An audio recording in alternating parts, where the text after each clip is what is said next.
سرزمین افریقہ پر ترقی کی منازل طے کرتی عاشقان رسول کی دینی تحریک دعوت اسلامی کے شعبہ جامعۃ المدینہ انٹرنیشنل افیئرز کی ایک اور کاوش۔ ملک تنزانیہ کے سٹی دارالسلام میں جامعۃ المدینہ کی ایک اور برانچ کا افتتاح کر دیا گیا ہے۔ خوشی کے اس پر مسرت موقع پر افتتاحی تقریب کا انعقاد کیا گیا، جس میں مختلف شعبہ جات اور بزنس کمیونٹی سے وابستہ اسلامی بھائیوں اور عاشقان رسول کی شرکت ہوئی، جبکہ نگران تنزانیہ مشاورت و نگران دارالسلام ریجن اور دیگر مبلغین دعوت اسلامی بھی موجود تھے۔ جامعۃ المدینہ کی اس برانچ کے افتتاح کے حوالے سے نگران دارالسلام ریجن نے مدنی خبروں کو بتایا۔ آج بہت ہی خوشی کا دن ہے کہ جامعۃ المدینہ کا افتتاح ہوا دارالسلام تنزانیہ میں۔ عاشقان رسول اور علماء کرام نے بھی شرکت کی۔ جامعۃ المدینہ شافعی کا چل رہا تھا اور یہ جامعۃ المدینہ حنفی کا افتتاح ہوا ہے۔ یہ جامعۃ المدینہ بالخصوص ان اسلامی بھائیوں کے لیے ہے جو دن کے وقت نہیں نکال پاتے۔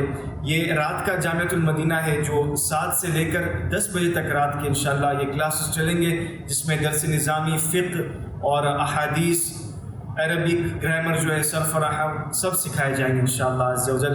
آپ سے بھی درخواست ہے کہ آپ جامعۃ المدینہ سے ایڈمیشن لیں اور دوسروں کو بھی ترغیب دلائیں کہ علم دین حاصل کریں۔ مدنی چینل کے ناظرین، واضح رہے کہ دعوت اسلامی کے تحت تنزانیہ کے شہر دارالسلام کے علاقے چنیکا میں جامعۃ المدینہ کی ایک برانچ موجود ہے، جہاں فقہ شافعی کے مطابق درس نظامی کروایا جا رہا ہے، اور اب دارالسلام سٹی میں ایک اور برانچ کا آغاز کیا گیا، جس میں فقہ حنفی کے مطابق درس نظامی یعنی عالم کورس کروانے کا سلسلہ رہے گا۔